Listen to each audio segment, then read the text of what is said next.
Hi everyone, this is Ramanuj from LawSikho. Thank you for joining me today. Before we begin, as usual, I would request everyone to introduce yourselves. Okay, that'll be great. The chat is open, guys.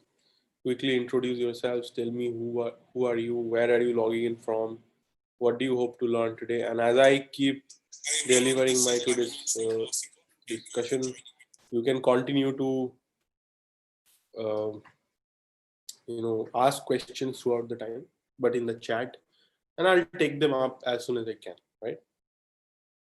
Great. So let's begin. I'll pull up the today's presentation.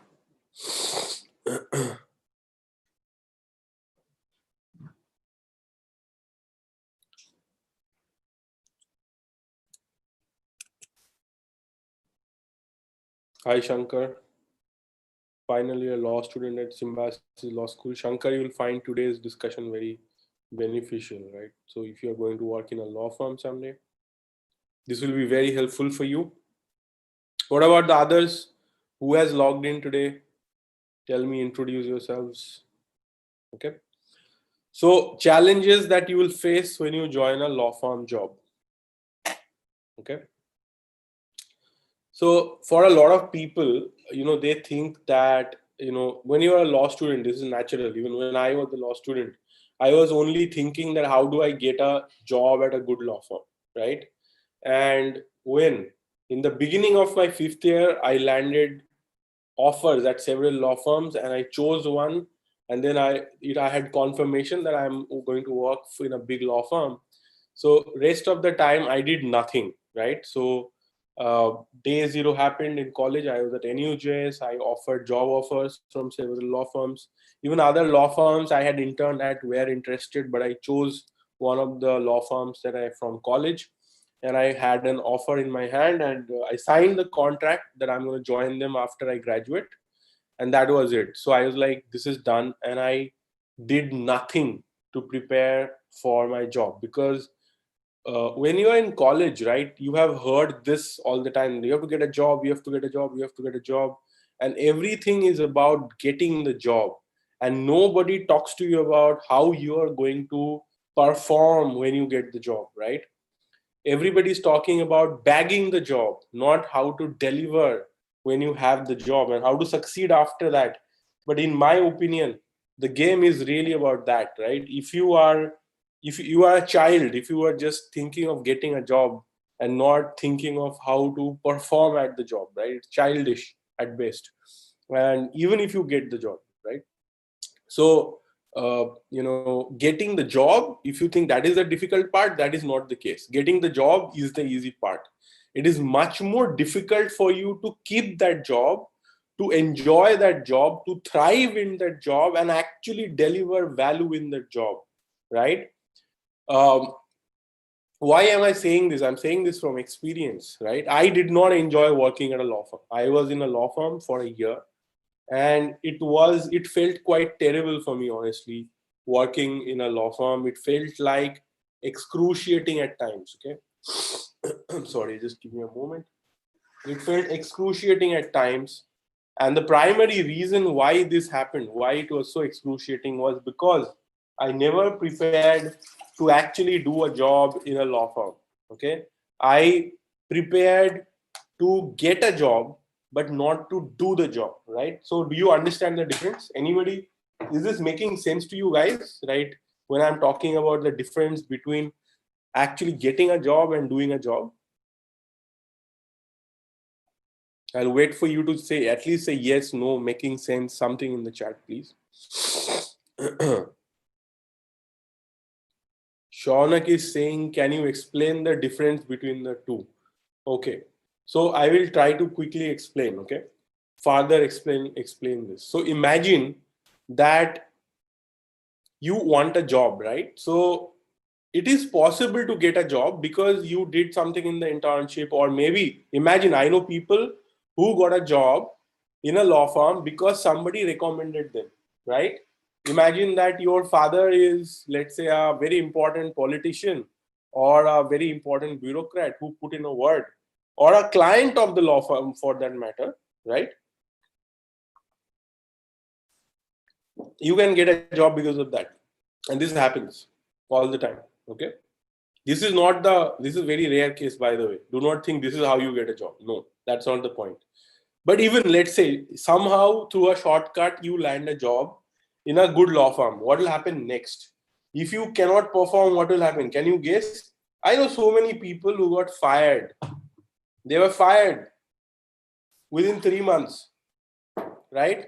Son of a important bureaucrat got hired at top law firm on recommendation after graduation. Okay, and has interned with me. Not good at his work, right? So I know, like, and I was curious how long he will last in a law firm. 1 month, fired within a month, right?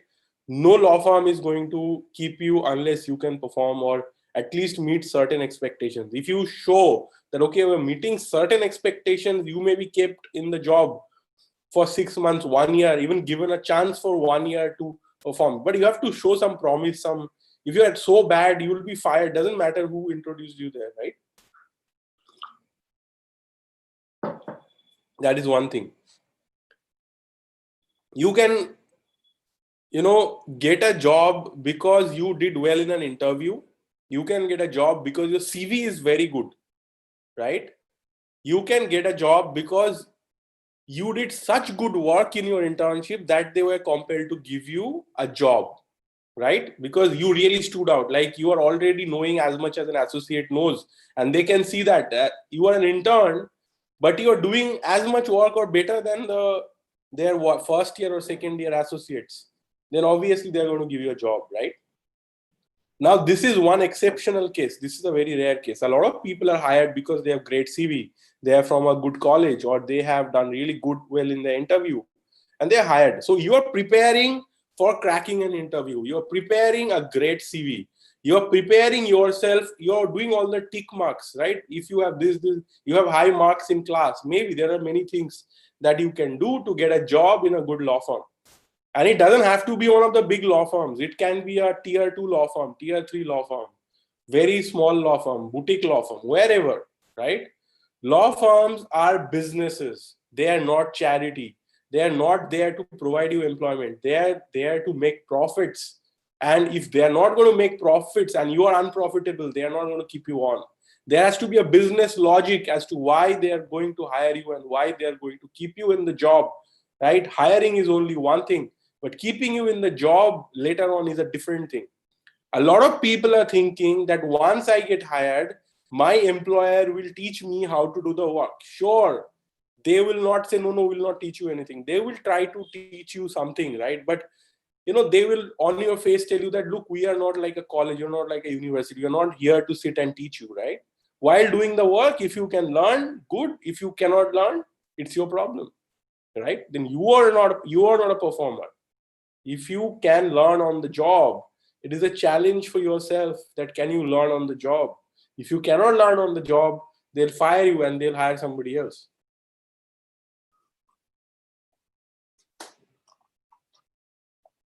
All right. Sorry, I'm sipping some hot water because my throat is not that well today. So,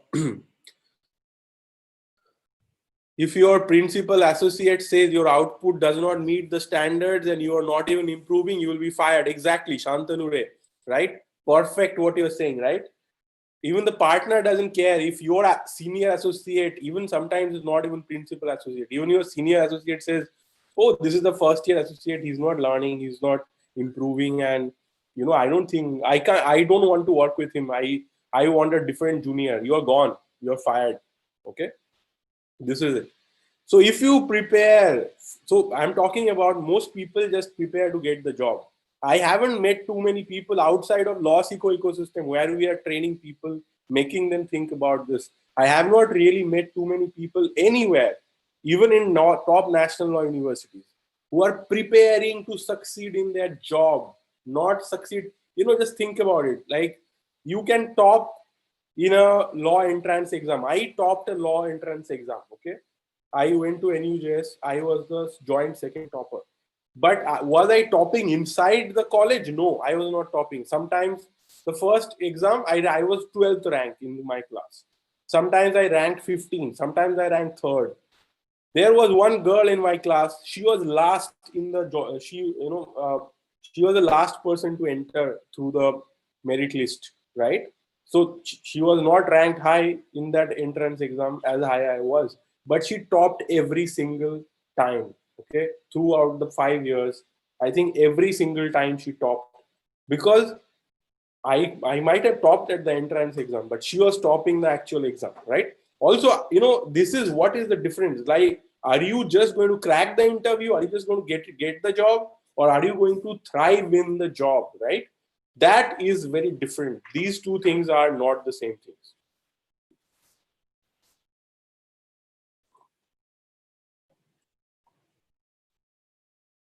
So, getting a law firm job for most people is probably the easy part. It is much more difficult to survive in these jobs. But what I advocate is that you prepare for how to do the job. Then you will get the job anyway. You don't have to separately prepare. You have to prepare that how am I going, when I get the job, how am I going to deliver tremendous value? If you prepare for that, you'll anyway stand out, you'll anyway get the job. This is what we follow in LawSikho, right? In LawSikho, you may have heard from people, maybe people in the industry, that our students, even people who have not gone to a national law university, may go to top law firms, top one of the top law firms like CAM, SAM, Trilegal, as it be. Our students are working there, and JSA, right? So how is that happening? And even tier 2 law firms, tier 3 law firms, so many of our students are working. How is that happening? It is simple, right? We are not a national law school Bangalore that, oh, you did a LawSikho course, let me give you a job. It's not like that, right? Half the time we tell our students, don't even tell anyone that you have done a job, done a course from us, right?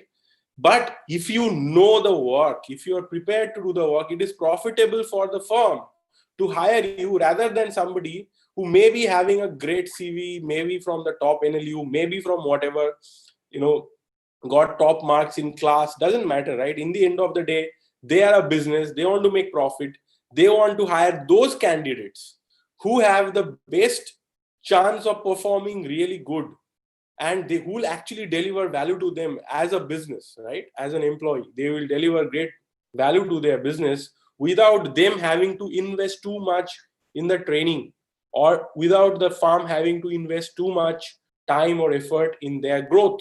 It's as simple as that, right? No law firm will tell you that, oh, we'll not invest in your growth, we'll not invest in your training. They rather will say the opposite.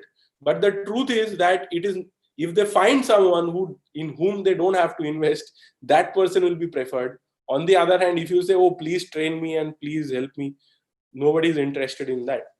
Okay. Okay. Most of the big law firms hire 60 to 100 graduates a year. Not in a year like 2020. 2020 is a bad year. They are not hiring as much. They are cutting down on how much hire they are hiring, how many freshers they are hiring. They are delaying the joining dates. Many hiring, until the economy improves and they start seeing good improvement in their work. They are not going to hire as many people, right? But if we are talking about 2019, 2018, they have been hiring between 60 to 100 graduates a year, these law firms. Okay? Luthra and Luthra, AZB, CAM, SAM, etc. Right? Now, they hire so many people, but how many of them remain after 1 year or even after 2 years? Okay? Let me tell you my example. I worked at Trilegal, and when I joined, like there were, I remember from anyway, it doesn't matter. I don't want to use Trilegal's example. Let's use an example because I don't want to talk about a specific firm. It doesn't get the right picture. But let me talk about my batch from NUJs. So I graduated in 2011. Okay, and I remember that 32 people from my batch got jobs into the top 6 law firms. There are other people who went to foreign law firms, etc. I'm not counting them. Okay, or people who joined PSUs or any other things. I'm talking about the people who joined 6 law firms. From my batch, nobody joined AZB. No, I think 1 or 2 people joined AZB, right? But all the other law firms, Luthra and Luthra, that time Amarchand Mangaldas, Trilegal, JSA, Khaitan. Okay, Luthra and Luthra. I think I said that, right? 6 law firms. In these 6 law firms, these were the law firms that were paying at least 1 lakh almost per month at that time. Okay. Our packages were, including bonus, were like around 14 lakh. Somebody paid 13.9 lakh, 14.2 lakh, something like that, 14.4 lakhs, and so on, right? That was the package that they were offering. Now, in this, amongst these people, the 32 people who joined these law firms, I clearly remember I left my job on the 12th month, right? After joining the job, on the 12th month, I left. And this, by that, I was the 20th person out of this 32 people to leave my law firm job. And everybody really, these are prized jobs. Everybody wanted these jobs very badly. They worked hard for so long. But imagine that by the time, even before 1 year is over, there are 19 people before me who left. I always knew I'm going to leave, right? I had already eye pleaders running and I wanted to do something. I was preparing in the background to start my startup, right? So in my case, and Abhyuday was also my batchmate, who's my co-founder in LawSikho, eye pleaders. So we always knew, and we already had a startup in college. So when we are in a law firm, I at least kind of knew that I'm going to leave this soon and start my own startup, right? But everybody else, they never had such plans. They wanted to work in law firms. That's what at least they thought at that time. Okay. And what happened is that before me, 19 people left. And these people, like Shantanu saying, they gave the vibe, will stick around. They wanted to stick around. Toppers in my batch who always wanted to, before they joined, like my friends, before they joined even NUJS, they were talking about working at Amarchand, left within a few months of joining. Few months, 2 months, 3 months. I have a suspicion that many of them have been encouraged, and I know for a fact many of them have been encouraged to leave. Law firms do not always openly say that you are fired. Sometimes they openly tell you to leave. Sometimes you are frustrated and you put in the papers. Sometimes they tell you that why don't you put in your papers, otherwise we'll have to fire you, and so on, right? So if you look at the attrition rate, it's crazy. Like before, imagine out of 32, 20 are out before 1 year is over. Okay. So even the rest of the 12, I think 6 or 7 were left before the second year was over also, right? Only that much. That is like what, 20% people leave. And this has been happening for years. And I can assure you it's not much different in other batches also. So much so that law firms know that if they need this many people, hire more, because not everybody will be surviving, right? Now, what if you, even today I see like all these people leaving, they come to us saying that, I have been working at this place, now I have left, I don't know, do you have any suggestions? What can I do? What are my options, and so on. Or I'm planning to leave, what are my options? Most of the freshers who quit complains about work culture. Some complain about horrible bosses that, this is crazy. Like, for example, there are so many, if you look at LawSikho, you'll see so many people who have worked in big law firms before. Okay. And a lot of times when I speak to people, people who teach in LawSikho, people are teaching courses, and many of them are only part-time teaching with us. Some of them are full-time working with us. They worked in big law firms. Many of us in LawSikho have worked in big law firms before. And what do they say? Okay, one, not only these people, right? If generally in the industry, you and go and talk to, they'll tell you, if they trust you, if they know you well enough, they'll tell you the insider thing. First thing people complain about is work culture. The work culture is very difficult. Like sometimes people will say that, you're going to office at 9 o'clock, 10 o'clock and sitting in the office since morning. No work is given. All work is given at 4 o'clock, 5 o'clock. Then people are forced to stay at office till 3 o'clock in the morning and working late. Like, even when I was working late so much that at a point of time, my immunity went down. I fell sick, all kind of stuff. I was hospitalized for 10, 11 days. But I won't blame, like, this is happening to a lot of people. Like, late nights is the norm. Like, if you are not doing that in a law firm, then, I mean, what do you expect? This is the environment, right? You are expected to reply to emails at 3 o'clock in the morning, 4 o'clock in the morning, and you are expected to work 14 hours, 15 hours a day, right? Not once or twice, and then months and months at a stretch. Okay, so okay, some people complain about bosses, that my boss shouts at me too much, doesn't treat me with respect, and I have also like come across such people who have been like, terribly misbehaves in the office. I don't want to recount any stories, but it happens, right? So, that is what people say. That is not the entire story. I'll tell you the story, right? Actually what is happening. Like, I have thought about it, that what is going on. Like, and I have enough conversations to decode that what is the real problem here, right? These law firms are paying so much, hiring these people, taking them, they have such high attrition. What is going on? And it is not only tier 1 law firms, tier 2 law firms, tier 3 law firms have very similar problem of their own. Okay. Somebody is asking, does the expansion of time limits happen even after initial years? Yes, even partners are working that hard. Even senior associates are working that hard. But sometimes when you are a partner or your principal associate, you have a little more control over your time.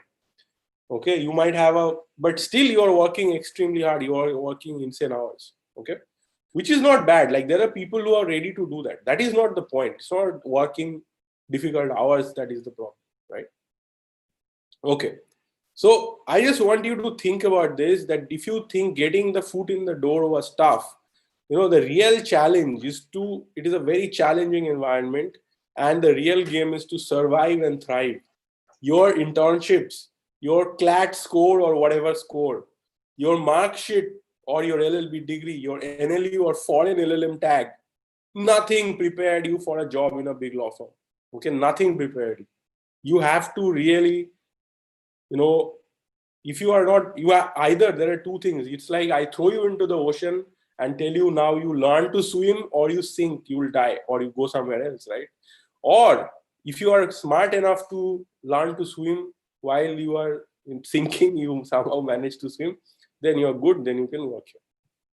It's almost like that. And really, for these law firms, it's not such a big deal. If you are not able to work, they'll fire you, and they can always hire people who are from the industry. They'll hire from a smaller law firm somebody who's performing well, who's smart, who has learned the work. They'll just hire someone else, no problem, right? Because they're paying a lot of money. A lot of people who are ready to work with them. So imagine that somebody who worked in a tier 2, tier 3 law firm somehow learned the work, right? They want to move to a big law firm. So the big law firm just will say, yeah, you come. They in fact pay the same salary. If you have worked in a tier 2, tier 3 law firm, tier 1 law firm will discount your experience. Will say you come at the same salary as a person with zero experience, and you will join because your salary is still higher. Maybe you're getting paid 70,000 now. After 2 years of experience in some law firm, or getting 50,000 after 2 years of experience in a small law firm.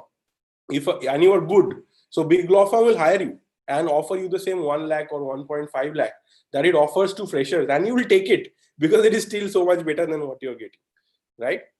And that is the situation. You are competing with people with 2-3 years of experience in another place who actually knows this work, right? So if you don't do well enough, you'll be fired and replaced, and there is no issue, right? And that is why I always, and in LawSikho, we always say this, that you have to prepare beforehand, and that can make all the difference, right? Now I'll tell you something, okay? One thing to keep in mind, if you're working in a big law firm or any law firm for that matter, a lot of your salary is a variable component, comes in form of annual bonus, which may be paid in 1 or 2 or 3 installments. I don't know how many. Depends on the firm and depends on the year, how the bonus is paid. But a lot of your salary is a variable component. And when you are in the first year, second year, so basically if you are saying 1.5 lakh salary, maybe you are getting paid only 1 lakh or 1,20,000, whereas the rest of the 30,000 into the whole year, maybe 4 lakh, 5 lakh rupees or 6 lakh rupees is variable. And it depends on what your next level associate is saying about you. Are they saying that, say Kushal has done a great job, we really benefited from his work and the team did well and all of that, right? Many factors. But your performance will all definitely be a factor. If the feedback your bosses are giving is good, then you will get that variable component, or you will get very less out of that variable component. Okay, so you have to keep that in mind. So it is not only survival. Even if you survive somehow, you want to do really well, not only survive, because if you don't do well, then you don't get this bonus, right? You will see other people who have done well are getting bonus and you are not. Your early days, this is also another major reason why you want to go prepared. Your early days in a law firm are really important for the kind of reputation you'll build, right? People are talking about you in a law firm. Are they saying good things? Are they saying bad things? Are they saying that, let's say, Ramanuj is a really promising guy, he is like fantastic, I think, he'll do really well, he's really, you can give this work to Ramanuj. Oh, you are dealing with that kind of a problem. Hey, borrow Ramanuj, he'll help you. He's free right now. This kind of reputation, when people are recommending and they want to work with you, right? People are coming and looking for you. That, hey, Shantanu, is Ramanuj free? Can I use him for a day? Or can I give him some 5-6 hours of work? If that is the reputation that people are looking for you and they trust you, that is the kind of reputation you want to build. That will take you far. But if your initial reputation is bad, that, oh, I gave him some work, but he completely ruined it. Or I gave him some work, he didn't deliver. I gave him something, it didn't work. That will completely ruin your reputation. And then even if you're doing a good job later on, to overcome that reputation later on is very hard, because people are talking about you. Oh, he's an unproductive resource. Oh, he is an unproductive resource. Oh, I don't want to work with him. Is there someone else in your team that I can borrow or I can work with? That is terrible for you. Okay. If that happens, then you are in trouble, right? So you don't want to build that. Senior associates are already very busy. If you help them to finish work faster, because you are resourceful and reliable and do not rely on them for training, you will be considered a prized associate. So like I said, that lawyers are super busy, right? They're working late night. They're struggling to finish all the work. See, the simple thing is that the partner is trying to give the associate more and more work, because if we do more work, if our team does more work, the firm makes more money, we all take more bonus. We all take more salary. Next year, our salary can be increased. Your bonus can be more and so on, right? Now, some people get more than 100% bonus because the team has done such great billing. Clients have paid so much for the team's work. Now, how do you think that billing is happening? That billing is happening because people are working really hard. Okay. So senior associates will be very busy because they are like the real engines of the firm, right? There are partners who are giving guidance, but senior associates probably doing most of the work. Principal associates doing a lot of it, and then getting help from senior associates. And if you can help them in this, that okay, you are like a big help in growing the practice of the firm, right? You are a big help in growing this thing very fast. Then you are prized associate, right? And they can rely on you. Now imagine you are going into an environment like this and you are saying that, I don't know this, I don't know that, can you tell me what to do, can you tell me how to do it, blah blah blah, and you are making mistakes in the process, and you are asking that senior associate who is already very busy to give you training, then I'm sorry, you have another thing coming, right? It's you are not looking at things realistically, you're not aligned with their interest. Okay, so this is the hard reality of law firm. They are looking at you as a liability, that because of you, their billable this year will be calm. Do you think they are going to sit and bill clients and do that work or train you? right? They'll train you. If you're already doing 90% or 80%, you need 10-20% training. They'll be like, ha, isko thoda kar dete hai. If we give him a little training, then he'll become productive. Let's do that. But otherwise, if you expect them that they are going to teach you from scratch and help you out so much, I don't know. It's like very, very unlikely. It doesn't really happen. There may be some angelic persons in the world. Always there are. But beyond that, you cannot expect that treatment. If you are expecting that treatment, you're not realistic. You are behaving in a childish way. Now, let's see, why is this horrible work hours and pressure that you hear about? Okay, people are quitting within 1 year, within 2 months, 3 months, 6 months. Why is that happening? Why is that work hours is so horrible, pressure is so horrible? It's primarily because you're trying to learn work and deliver results at the same time, right? Imagine that you are trying to, for the first time, you are reading the foreign direct investment policy, FDI policy of India, right? You have never heard of this, you have seen it also, you don't know much about it, right? Suddenly you're trying to read it, understand all of it, but you have a deadline tomorrow for which, there's some question, there's some research, there's some, something you have to do, right? Some opinion you have to write. Now, how are you going to do it? Because the senior has told you, you do whatever you can and turn it in by tomorrow, 11 o'clock. But you're trying to read this for the first time and deliver. Now, what will happen? Now, see what happens, okay? Now, imagine that you have been given this work at 10 o'clock.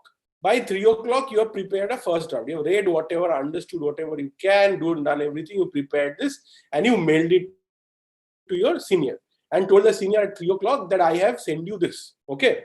Senior said, okay, I'll check it. But senior got busy. Senior has other work also. Senior is doing his work. At 8 o'clock, the senior opens your mail. Okay. After his work is finished, he is checking your work. 8 o'clock he finishes. And tomorrow morning, this has to be given, right? 8 o'clock, your senior opens your mail and sees that, oh my God, what have you done? This is not how we format a document. This is not how we write. This is not the language I'm expecting. Acha, you completely forgot that other document. You should have looked at that also. And he's like, boss, what have you done? I was thinking I'll go home by 10 o'clock, but now we have to sit and work on this till for another 2 hours. So you are sitting and working. So you are working late and the guy is really angry at you because he couldn't go home on time because you have not done your work properly, right? And you don't know how to do it. You have never done anything like this. So that person is shouting at you. Your confidence takes a hit. Your self-esteem takes a hit. You are worried that, you can't understand what is going on. You thought you have done a good job, but they are so angry and they don't have a time to sit and explain to you. Rather, they will finish and go home. Okay, so you don't know what to do. And this happens. And maybe if they have time, they'll say, okay, you fix all these things sitting in the office and tomorrow and send it to me before you go. So now you are sitting till 3 o'clock trying to break your head, trying not to get shouted at what to do. And you don't understand what is going on, right? Because you have never done anything like this. How are you going to learn this? Right? Now, maybe if you are lucky, the senior associate takes some pity on you and shows you how to do it, what to do it. But this is one type of work. Tomorrow there will be another type of work. Third day there will be something else. How are you going to do it? Right? Junior associate makes tons of mistakes regarding formatting, substance of law, language, context, law, references, and everything else that you can imagine. Okay? And people are wondering that, what is going on? And you don't know, like, you are like, I have maybe, you are like, even it happened to me, right? I was proud. I was very smart student. I have good academic record. I have even done my own work with startups, managed my own deals, okay, with foreign clients, whatnot. And I know what do they expect from me? I can't understand. Okay. Why? What is the matter? And this, so many people go through. You just ask lawyers who have worked in law firms. What I described, they'll describe this to you that they have gone through this, right? Shantanu Ray, you have worked in a law firm. Anybody here who have worked in a law firm can share if you have experienced something like this. I know people never talk about their failures or their difficulties, right? Everybody pretends that everything is great, everything is fantastic, but this is the truth. This is the reality of what you face when you start working in a law firm. And this is inevitable because you haven't learned. There's nothing like this which is being taught in college. Nobody's teaching like this. So only except if you have done a LawSikho course, right, where we teach this. I don't think anybody teaches this anywhere. And you are going to face this, right? But I have seen people, if you will thoroughly enjoy the experience of working at a law firm and not spend unnecessary time like this and not be under such pressure, if you do not start on the back foot, but rather well prepared for what is to come ahead. This is the whole idea of many of our LawSikho courses, that we want to send you well prepared before you go and work in a law firm. What are the skills and learnings on the go, right? On the go, I'll tell you what are some of the skills and learnings you want to learn. Let's say you want to work in merger and acquisition, investment law, corporate transactions, right? Corporate law. You should know about deal structuring and due diligence. This is one thing that you should know, right? The learning curve is huge for any. For example, this is one thing. This is just one thing that you should know. Okay, the learning curve is huge for anybody who starts working at a law firm, right? So there are other things you are also dealing with. So there are some comments from Shantanu Ray. One needs to be careful not to get into a vicious cycle of mistakes. Mistakes, you first make mistakes, then late working, less sleep, more mistakes, right? This is also true because you're in a cycle like that. Less sleep, poor time management are also extraneous things that will affect performance, right? Shifting, most of the people are shifting to a new city, big city. It's scary also in a way. You don't have friends for emotional and social support. Maybe your family is not with you. People who can hear you out sympathetically, offer advice, give you company, even that may not be there, right? Then there's some professionalism things like, you do not lie to your boss, right? You have to give your bad news quickly. You do not waste time worrying about how to deliver it right. There are so many things that you have to learn. You have to actually do it right and you have to deliver. Law firms are typically conservative in their approach, poor work ethics, poor integrity or accountability, poor time management, lack of social skills are huge red flags in a junior associate. And law firms easily let go of the people who do not get along with their culture. So these are things also you need to think about. Social skills. Social skill is not some mambo jumbo, right? It's very, very basic. How do I make people feel? Do I want them to feel like taken care of? Do they feel good in my presence, right? Do I want to feel them entertained, encouraged? How can I make them feel that I'm their supporter? These things also really matter because you're in a team when you are in a law firm. Trustworthiness really matters. Will you take your client secrets to the grave, or or blabber about them to somebody and get into trouble? Can they trust if they give you some work? Can they rely on you that you'll actually get it done within the time and not just waste your time and so on? Or you get it wrong, maybe, for that matter. Time and health management will really matter. How do you organize your tasks? Which one do you do first? What gets left out at the end of the day? What part do you attack early in the morning? What do you leave for midnight sessions when the brain is already fried? How do you plan your day? So many things, right? So these are some of the things that I want to tell you about that will become really important. I'll take some questions. There is a lot more that I can talk about. So, for example, I want to tell you about, say, you want to work in corporate law. That slide was not proper. I will explain to you, if you want to work in corporate transactions, some of the things you need to know. Okay. So let's say that, so our target when we are teaching people in LawSikho, what we are targeting is that you should learn as much as a second year associate. Okay. At least you are targeting to teach you as much. That somebody who's working for 2 years in a law firm, you should know as much, while even you are a student, when you are going to intern there, or you are even a lawyer and you are going to appear in interviews, you should know that much, as if you have worked for 2 years already. Because I know that if you know that much, then you'll be able to crack your interview. If you go for internship, you will overperform. People will be amazed at your performance, that wow, you're doing amazingly, right? So these things are very important.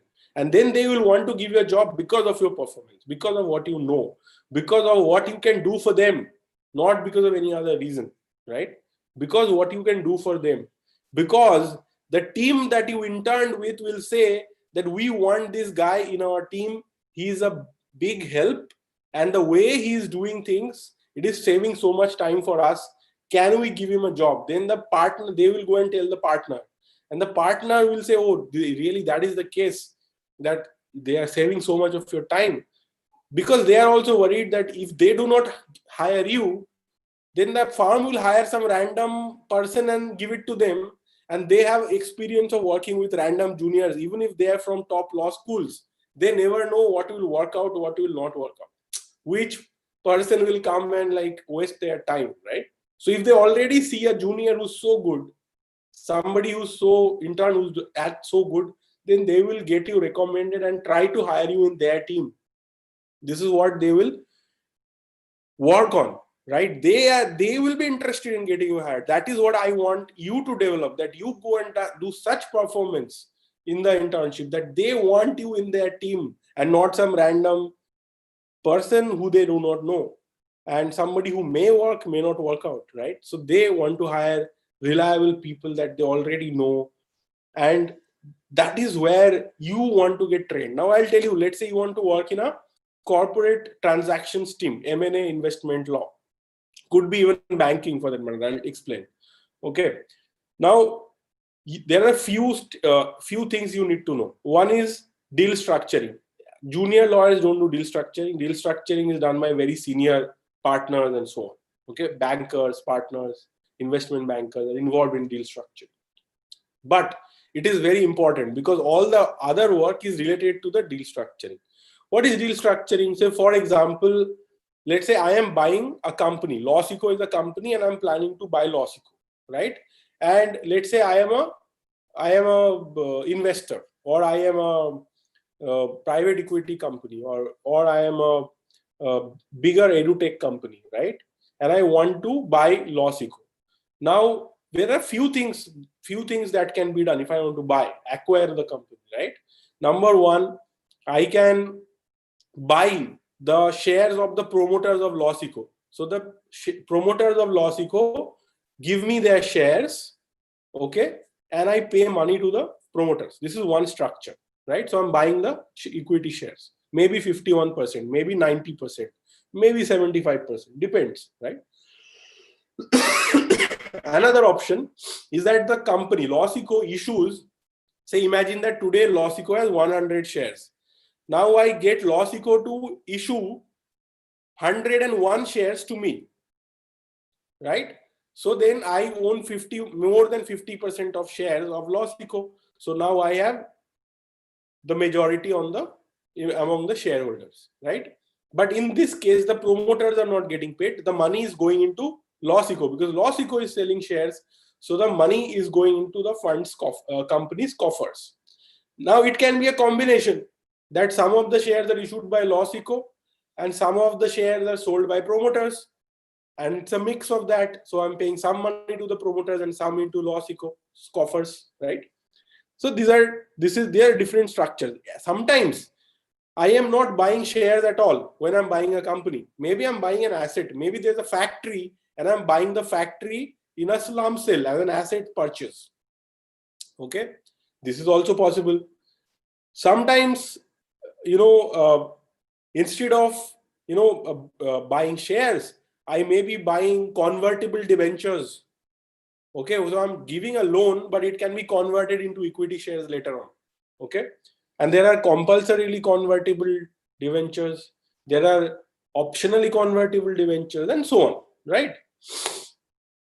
There are, there are many different ways to do this, right? And all these different ways you have to know, because depending on the structure, the rest of the things will happen accordingly. Because if depending on the structure, things will change. So, for example, once the structuring is done, the next step is due diligence on LawSikho. On the target company, there will be a due diligence.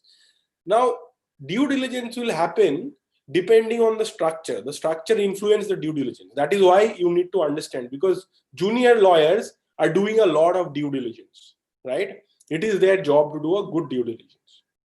So if you are going to do the due diligence, then for example, if it is a if I am only buying 5% of shares in a company, okay, then I may not do as much due diligence. Especially if it is a listed company, then I might do very limited due diligence. But if I am buying 100% of a company, then I'll do a lot more due diligence. If I am buying 51% of a company, I might do a little less than that, because I know that the original promoter still own 49% and so on, right? Because it gives me some comfort. Now, this is one example. Now, if I'm buying assets like a slump sale, I'm buying the business of the company in a slump sale, then I may not look into certain aspects of the company, because I'm not buying the company, I'm just buying the asset. So there are so many examples, right? So different scenarios, and the due diligence becomes different. Now, what is due diligence? Due diligence is you are looking into the company's past records, like what are the contracts that the company has entered into. Has it complied with different statutory requirements? Who are the owners? Does the company have any debt, any loan? Has it violated any laws? Has it paid its taxes, and so on, right? What assets does it have? Whatever asset it has, does it have proper documentation for it?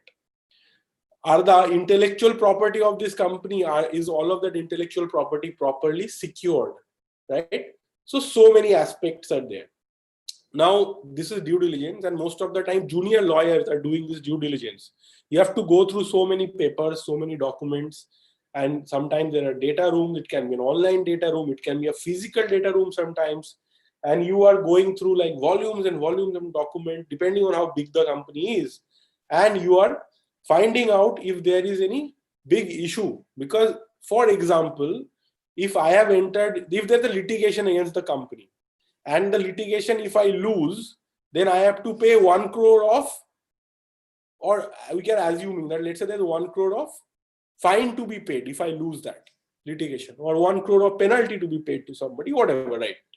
Now, in that case, it is a big risk, and the buyer needs to know, because let's say the buyer thinks that they did a valuation of the company and thinks the value of the company is 5 crore rupees.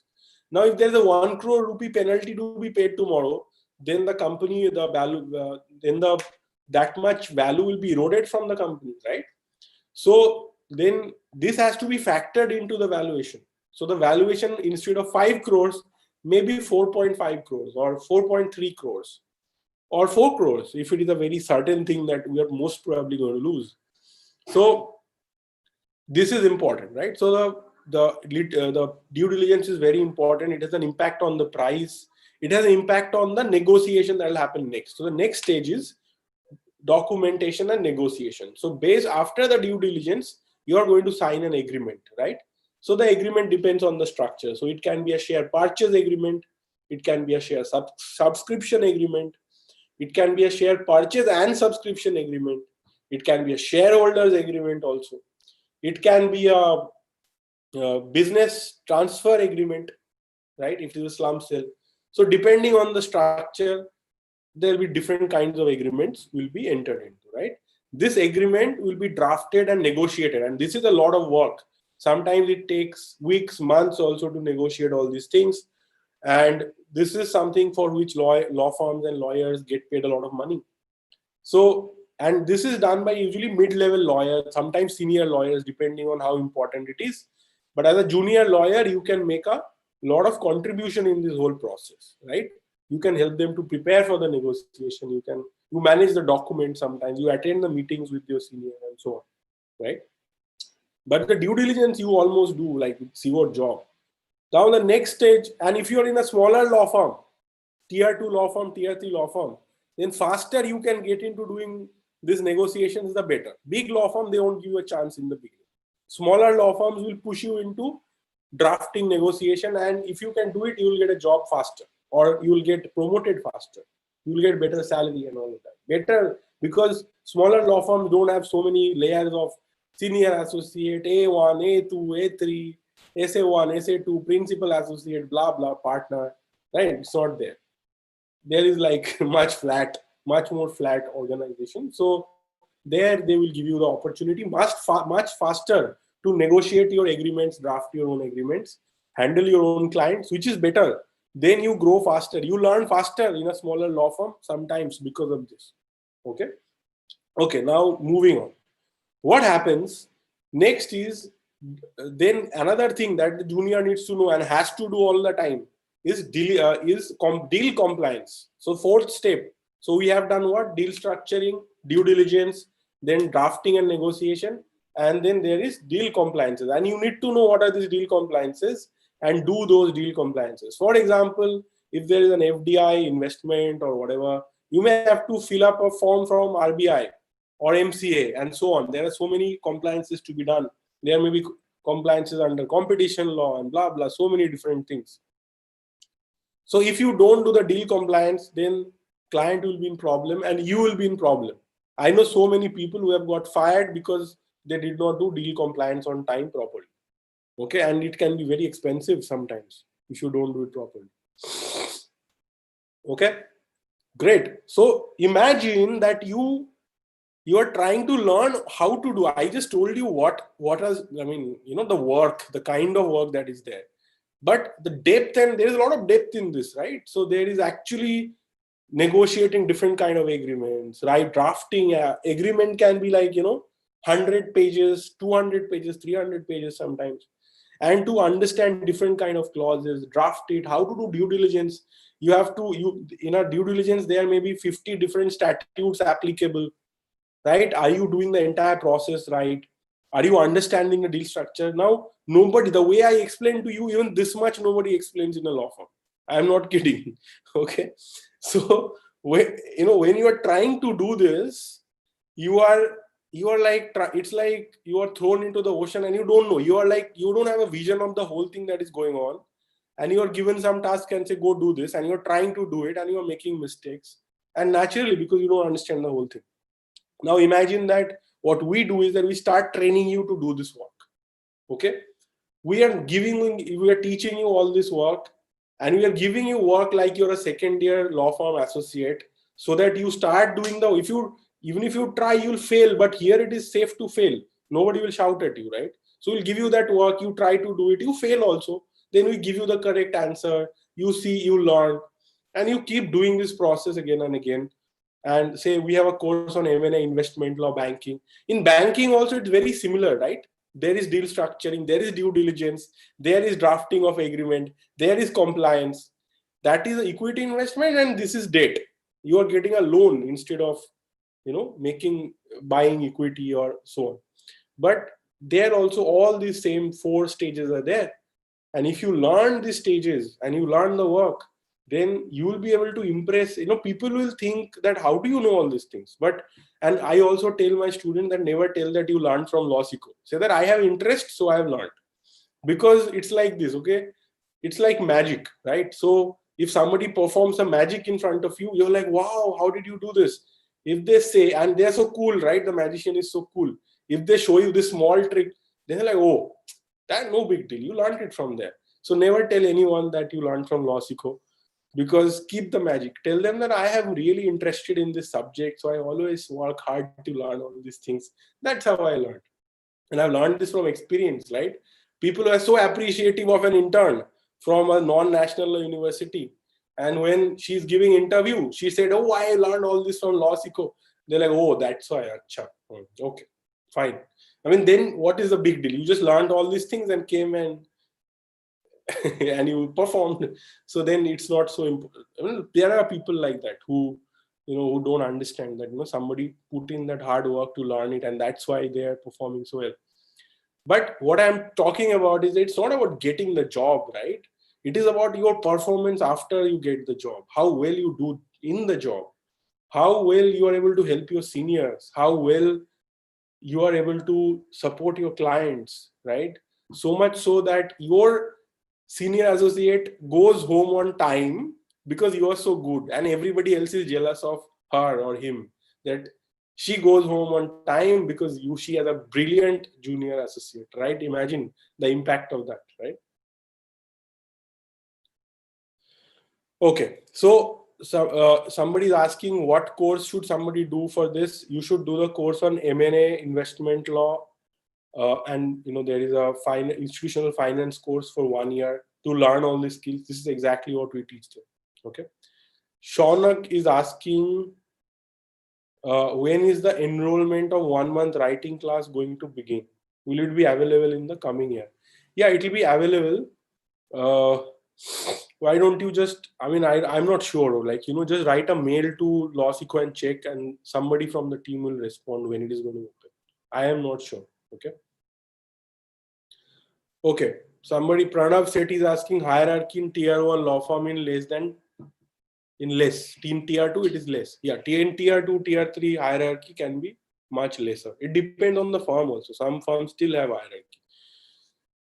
Does negotiation happen face to face? A lot of negotiation happens face to face or over internet, over Zoom like this. Exchange of drafts and suggested changes. Yes, definitely. That happens. First you exchange drafts and suggested changes, then to whatever can be reconciled through the exchange that is done. And then it is actually finally, people have, usually it's an important enough deal, they will, most of the time, 90% of the time, they'll have a face-to-face negotiation or online negotiation through video conferencing or on the phone a lot of times, right? Krishna Priya, I am a law student and I haven't done any due diligence work during my internships. I'm concerned about this. Can I read up and equip myself with this skill before my next internship? Only at LawSikho. There is nobody who's teaching this anywhere else. You do a course like I suggested, M&A investment law kind of course, and it'll take you time. It'll take you a couple of months, 3 months to learn how to do due diligence, how to write a due diligence report, how to prepare a questionnaire for due diligence. There's so much to learn. How to identify the right statutes and so on. Okay. You cannot read blogs and learn. You can read a blog and get a sense of what it is like, but you can't really learn the work from that. Dear sir, 4 years practice gap of my career, so law firms refer me. I done LLB, LLM in business law. Ujjala, career gap is not a problem, right? We can teach you. We have a placement office who has helped many people like you to get jobs, our students.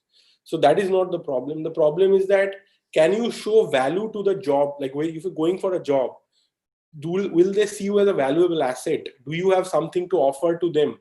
Like, I know all these things. I have LLM in business law is not going to help you. But I can do this work. Like, I can draft these agreements. I can argue this. I have argued this kind of matters. I can draft this kind of documents. You have to, that something which is valuable has to be there. Right? Then they'll hire you, no problem. It doesn't matter that you had career gaps. Can a person of BA LLB program go for M&A, investment and banking law course of LawSikho? Because wouldn't it affect learning? Why? Like, you are studying BA LLB program, and if you go for a LawSikho course, it will affect learning. Why? I don't understand. I don't understand the question, Pranav.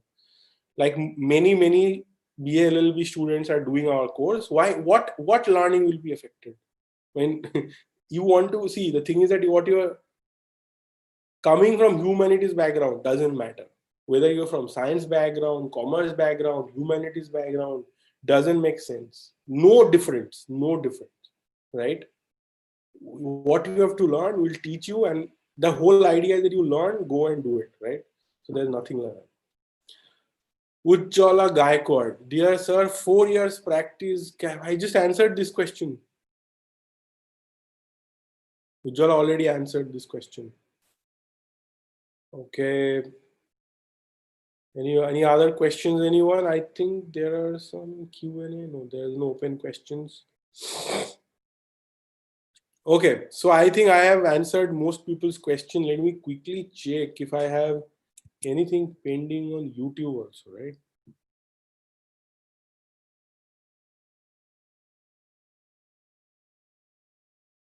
Okay, very interesting comment from somebody called grapes are sour. So, bottom line, you have to come out of your mother's womb with all the experience and after you bring all your skills, you have to be a chamcha. I feel you, when you are saying this, I feel you. But, see, the thing is that it's a marketplace, right? So it's not like nobody said that you can always, start after college and slowly learn, and like, it's possible, it's not impossible. But,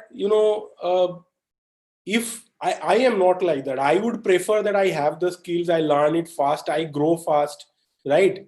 Success is not normal. You look around yourself, most people are not that successful. You want to be more successful than them, than the average people, right? You look at India, like 98% people earn, not the kind of life you want to live, probably, right? I mean, if you earn even 1 lakh rupees per month, you're like top 2% or top 1%. And so if you want to be like everyone else, then no problem. No? Like, you can always, you know, you can survive, right? Like, correct. Shantanu Rai is saying, correct. Most people are surviving. You can survive like that. But if you want to like do more than that, you are talking about getting the top 1% jobs, huh? You are talking about earning 1.5 lakhs right out of graduation, and not forget 1.5 lakh, even 50,000 right after graduation, right? So you'll have, and think of the potential. If you become a partner in a law firm, you might be earning 1 crore in a year. This is the kind of, if you are so good, you in 5 years, 6 years, 7 years, 8 years, 10 years, you will be promoted to a partner earning 1 crore per year. So you want to be like that, then you have to be somebody else. I'm sorry, there is no point complaining if you want to perform like this.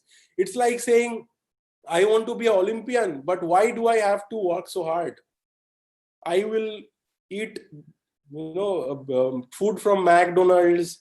I will eat Chinese every night, but I want to be an Olympian. Sorry, I want to play for Indian cricket team or Ranji team, or at least, right? But I will not practice for 10 hours a day in the net. I'm sorry, it doesn't work like that. It's fine. You can play cricket in gully. Go ahead. Nobody's stopping you, right? It's not necessary that you have to go play in the Ranji team. Now, if you want to be so successful that you are earning 1 crore per year, or you are practicing at the top of things, so this is what it takes. This is the effort that it takes. This is the kind of, preparation that it takes. If you don't want to do it, who's forcing you? Okay. So I hope. I mean, I don't want to make anybody feel anybody to feel bad about this. It's fine if you don't want to put in that much effort. Sure. Okay, Kanchi Loda is asking which year of BA LLB should take this course. See, I have an opinion. Many people don't agree with me, but my opinion is that start as soon as possible. If I had my choice, I would want to learn this in my first year, and I am ready to teach people in first year. There are students who start learning with us in first year. I see no problem, because if you learn these things early, then you will start. If you finish it by you, sometimes in your second year, you start doing those internships, even in a smaller places. You start working with startups, doing that kind of stuff. And then slowly, when you are in third year, you get better opportunities. Then you are in fourth year, you get even better opportunities. And that is why if somebody enroll with us, we make the course available to them for 3 years, and we give them career support, placement services for 5 years. Okay, so no problem. If you want to join us in your first year, best. But if you want to join us in the third year, okay, there is enough time. If you join us in your fifth year, it's already hard. There is like, it's harder. In fourth year, it is harder. Fifth year, even more hard. I'll tell you one timeline, okay?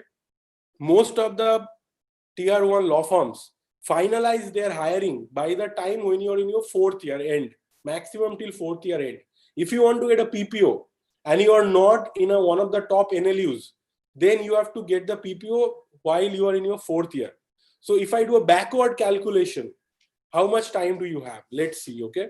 So imagine that you are in your you are in fourth year, you got a placement in a big law firm, or okay. So to get that, because in the fifth year beginning or end of fourth year, these big law firms will go to the NLU campus and they will fill up all the seats that are there. So you need to get it before that, right? Okay, so you have to get it before your end of your fourth year. So I am assuming that you have to intern at the same place at least 2 times or 3 times, right? Because they are not going to give you in your first internship, oh, you are so good, let me give it to you. Most of the time, you have to do 2 or 3 internships there before they actually give you a pre-placement offer, PPO. Okay, so 2-3 intern. But now, if you have 2 holidays every year, right? So we are talking about, so you started interning there in your 3rd year. Okay, so you're already interning at the law firm in 3rd year, and then again you intern in 4th year, or twice in 4th year, maybe twice in 4th year, once in 3rd year. That is the scene. You cannot count on just one law firm, right? I am doing it in one law firm, I'll definitely get there. It is too risky. So you want to at least place your bets with 2 law firms, not 1, 2, 3 more if possible. So you don't do as many internships as possible. So if you want to do it that way, so you are talking about at least 8-9 internships that you are doing. So if you start in your beginning of your 3rd year, you have a better chance. It gets harder from there. Okay, then you have to join a tier 2, tier 3 law firm, because you can't make it into a tier 1. So if you start if you start studying with us by 2nd year, then it is easier for me to make you prepared in your 3rd year to get those internships. And you might have done some more internships before. You might have written articles and published and made your CV so good. You might have done some research associateship with some principal associate, help them to write articles, publish as personal research associate, not through the law firm, right? So many things can be done. And if you to do these things, you need time, and you should give yourself as much time as possible, right? You do not want to start at the last moment. You do not want to start or doing all of this in your 3rd year. Okay, if you have not done till 3rd year, then do in 3rd year only what to do, right? But it is better if you start this process the earlier the better, because you get more time, right? I heard the story about Jahir Khan, right? So he started playing cricket, I think, at the age of 16, and he still made it into India team. But there was only one Jahir Khan, right? One guy who started playing cricket so late and still made it into India team. Most people who are playing cricket in India team, they are practicing since or working on it since they are like 10 years old, 8 years old, since they're kids. Then that is the kind, earlier you start, the better chance you have of learning all the skills and climbing up faster. Okay, so I hope that answers your question, Kanchi. Where to intern in 1st year, Sanjay? So intern in a place. So normally people say that go intern with NGOs. Okay, but if you want to in a corporate law firm, what I'll recommend is that you do a research and writing kind of internship, where you learn to research, write, and publish and start building your CV. You should definitely apply, and if you can get the internship at iPleader's blog, or you can apply to Live Law and such places, because writing and publishing 1st year will help you to build a better CV, so that next year you can get better internships. Okay. Dashing Rudra, law have great money or not? Just to tell you this, that before I got a job, my first job was paying me, my salary was 14 lakh for the whole year. Okay, so more than 1 lakh per month, so to speak. And including the bonus, I got definitely paid more than 1 lakh per month for 1 year. And not only that, there are so many of my friends who are not even working in big law firms, doing their own practice in cities like Delhi, Allahabad, Calcutta, easily earning 2 lakh, 3 lakh per month. So there is a lot of money in law. And there are partners who are earning, like a crore or more than that, 2-3 crores per year also. So there's a lot of money in laws. That is not the point. The point is that, are you good enough? Are you one of the top lawyers? Can you provide enough value? That is a bigger challenge. Okay. Okay, so if there are any more questions, guys, I'm very happy to answer. Otherwise, we can wrap up this discussion. Where I apply for as corporate lawyer or join any senior lawyer, I don't know. Like, you can apply to whichever law firms you think you're best shot at. You can try applying there. Shantanu, would you squeeze in leisure, travel, hobbies, and also manage time well in the first 2 years of law firm job? It is possible. See, if you are really efficient with your work, if you are really doing a fantastic job with your work, and you're not struggling, you're not making a lot of mistakes, and that vicious cycle of mistakes and getting shouted at and all that is not happening to you, then there is a good chance that you'll have enough time for other things. In my first year, I would say uh, my most of the time my weekends were pretty free, and I managed to do enough partying and it wasn't too bad really. But no, it was bad. Sometimes it was really bad. I couldn't even get enough sleep, and there are other times it was more relaxed. But I think that I was not very good at managing my work because I was struggling to learn and do the work at the same time. And also my mind was not so much there because I wanted to get out and do my startup. So after some point I stopped caring about that. But most of the time, if you are really good at managing your work, there are people who are, and you are learning, you're preparing already for the job before even you join the job, then you will manage to have a leisure time, hobbies and everything. Indian corporate law firms have virtual internships or not? Yes, they have virtual internships. You have to get them. You have to know how to get them. Most of them, some of them actually point blank say that we will not even consider anything below the top 5, top 6 NLUs. But there are ways to get around that, and you have to get that. Many of our LawSikho students get it. Okay.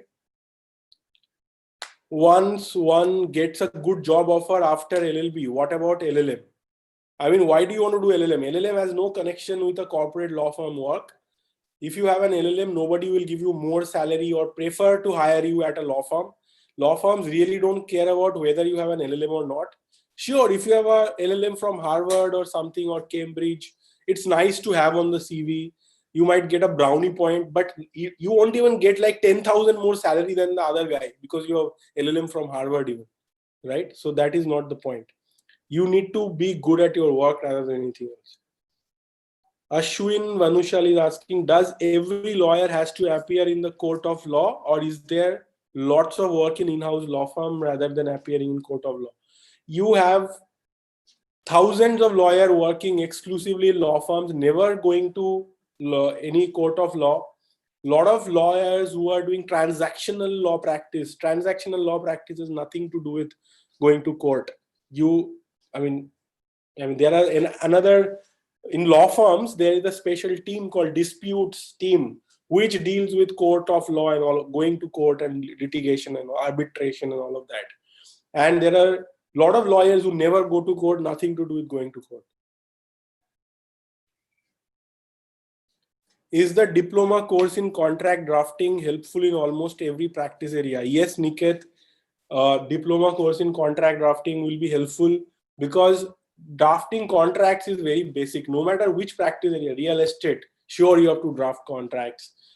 Acha, you want to talk about M&A investment law, sure you're basically drafting a lot of contracts. Okay, but not everything, right? You are not learning all the things you need to know, but still contract drafting, if you have not decided what you want to do yet, I recommend contract drafting. If you're working in an in-house legal team, right? You are working in an MNC as a lawyer, not in a law firm, but in a company as a lawyer. You have to do a lot of drafting work. If you are a litigator, right? Even if you're a litigator, if you are good at contract drafting, you can earn some money on the side apart from litigation from contract drafting, right? Will the course help me in finding a practice area, Niket? No, the course will not help you, but we have a good placement team. They will help you. They will counsel you. We have good mentors in our courses. They'll sit with you. They'll spend time with you and help you to figure out what can be your practice area. So you will get support from them. Neelam is asking, do specialization on a specific law help us to get into a law firm? Yeah, it helps. So, big law firms don't care so much about your specialization. But let's say you are applying to a law firm which is doing a lot of data protection work or a lot of venture capital work. Boutique law firms are there, right? Very good boutique law firms which pay well and everything, right? What you have to do, Neelam, is that if you are specializing in venture capital, you know a lot about venture capital contracts, venture capital deals, you understand how the industry works.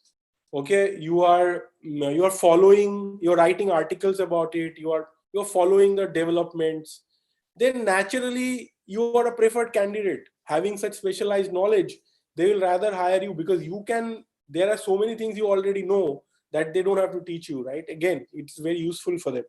Similarly, if you can demonstrate you want to work in a real estate team or a real estate law firm, and you can show that for the last 2-3 years you have been writing articles, attending events, you have been genuinely interested in real estate law or IP law or whatever, right? So don't you think that they'll prefer hiring you than somebody who has no exposure like that? So specialized exposure really helps. So if you can make up your mind that I want to do IP law, or I want to do technology law, and then you can pursue that and build your profile in that, build your CV in that, then it will really, really help you a lot. Okay. Okay, I am being flooded with questions. There are a lot of questions I see right now on YouTube. Let me check. NGOs are not good for CV in first year. Also, what if I get High Court advocate to intern under first year? If you want to work in a law firm, these things will not help you so much, Sanjay. Okay, because if I am trying to shortlist your CV and I see you have worked with an NGO, how do I care? Or if you have worked with a High Court advocate, it's not relevant experience, right? But if I see that you have written so many articles on corporate law, which seems relevant, that will make a bigger difference. So if you want to work in a corporate law firm, think like that. What can I do? Maybe you can intern with a startup. Maybe you can intern with a bank. I don't know. What can you do that would make you a better hire for a law firm? Where would you do more relevant things? Now, if you want to work in a litigation, you should work with a high court advocate, trial court advocate. I mean, what you want to do eventually. So it should, what do you think? You may not know exactly what you want to do eventually, but today you might have some inklings or some fascination or some interest. So pursue those interests, right? That is how it is. But somebody who's clear that I want to work in a law firm later should think differently. I have been interning under a trial advocate. Somehow I feel my knowledge and arguments are not as polished as my batchmates who have law firm experience. What should I do? What do you want to do? If you want to make your knowledge and arguments better in a trial court scenario, you should learn criminal law. So we have a course on criminal litigation. You should check it out. Just like we train people to be better in a law firm environment with transactional law work, we have other courses that will help you to become better in criminal litigation. So if you have genuine interest in criminal litigation, you can check it out, or you can see so many of our webinars we have done on criminal law. Attend them. Figure it out, learn more, read more, watch more webinars. You'll learn a lot. I am interested in pursuing law. I have completed my MA. Can I do law? Yes, you can do law. Most people suggested not to pursue law. Who are those most people? Are they experts on legal careers? Do they know enough? So many people will say many things. You have to figure out what you want to do, right? And talk to experts. I have been interning under a trial court advocate. Somehow I feel, I answered this, Akshay, already. How to fill the gap for internships if you don't have contacts? I have heard the contacts are very important. Without them, you can't become intern at good firms. So that's correct, Sanjay. So you build contacts, right? So imagine you in the first year, you are interning somewhere where nobody's asking for contacts. Like there are enough small law firms, new lawyers. Maybe somebody used to work in a big law firm, now left the big law firm, started their own law firm this year, or started their own litigation practice this year. Can you go and intern with them? Because if you do a great job for them, maybe those people will be willing to recommend you to a different law firm because they have their friends working elsewhere. If you can impress them, if you are so good that they're amazed by your work, sure, they will be happy to recommend you to another place. And if you do a great job there, they will recommend you to another place. And you build your network. You don't have contacts. I come from a family where my parents had no contacts in the legal industry, nothing, zero, right? They don't even have contacts in their own industry. But I built my own contacts and I got internships through that. I went and spoke to people. I went and asked for help. I did great work for them. I helped them, right? So other people helped me. So you have to build your network. You can read up on our blog on how to build your professional network. You have to build your own professional network and not complain that I have no contacts, what to do. You have to build contacts.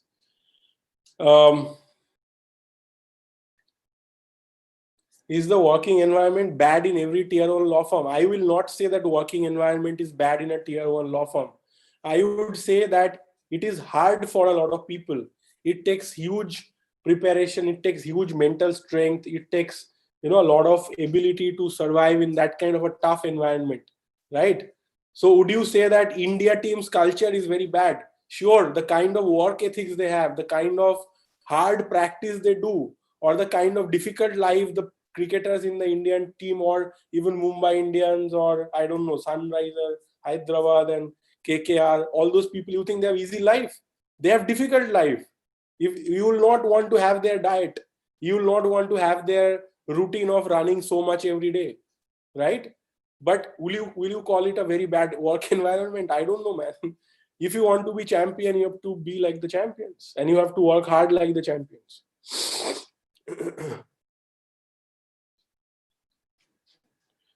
Oh, thank you, Abhishek. There's Abhishek Kurian who's saying, guys, for those who think LawSikho courses are expensive, trust me, once you start it, you would understand it is really worth it. Thank you, Abhishek. Really appreciate. I enrolled 2 months back. Which course did you enroll in? How is it going?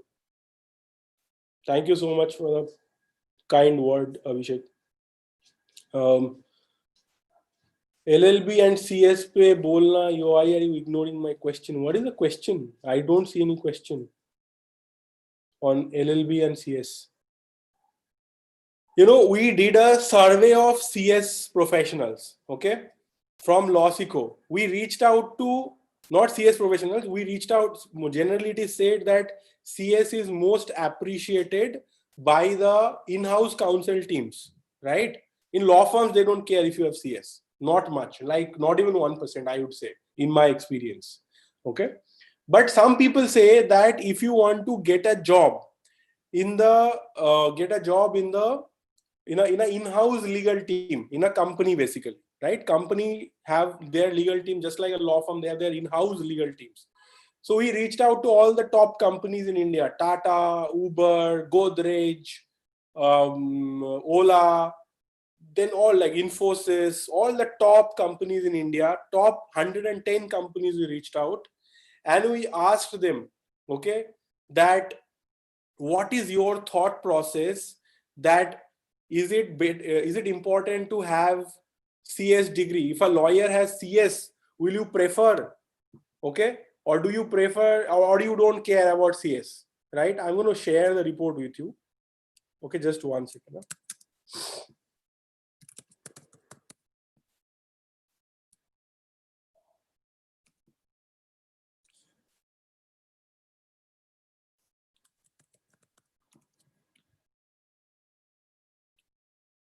Right.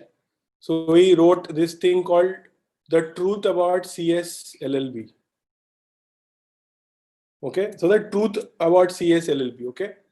71%, almost 70.6% people said, all the, not people, I'm talking about, I'm talking about top lawyers in the country, right?